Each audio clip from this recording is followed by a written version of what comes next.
আমি হরিপদ দাস। আমার স্বরচিত একটা লেখা, আমরা শান্তি চাই। আমরা ভারতবাসী ছিলাম, আমরা শান্তিতে। কোথা থেকে কে বা কারা ধর্মের নামে ছড়িয়ে দিয়েছে বিভাজন।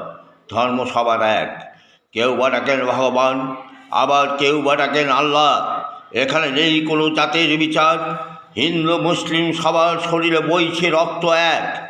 হিন্দু ভাইয়ের রক্তে বাঁচিয়ে তোলে মুসলিম ভাইয়ের প্রাণ, মুসলিম ভাইয়ের রক্তে বাঁচিয়ে তুলি হিন্দু ভাইয়ের প্রাণ। এখানে নেই কোনো রক্তের বিভাজন।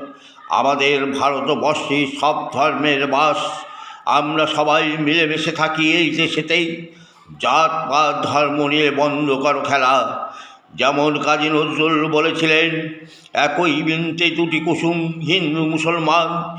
হিন্দু তাহার নয়নমণি, মুসলিম তাহার প্রাণ। ধর্মের নামে হিংসার পথ ছেড়ে দিয়ে শান্তির পথে এসুক। আমরা চাই না কোনো ভারতবাসীকে হারাতেই। প্রাণ নেওয়া নয়, প্রাণ দেওয়া মানুষের কাজ। সব ধর্মকে সম্মান দিয়ে এক হয়ে বাঁচতে চাই। নমস্কার।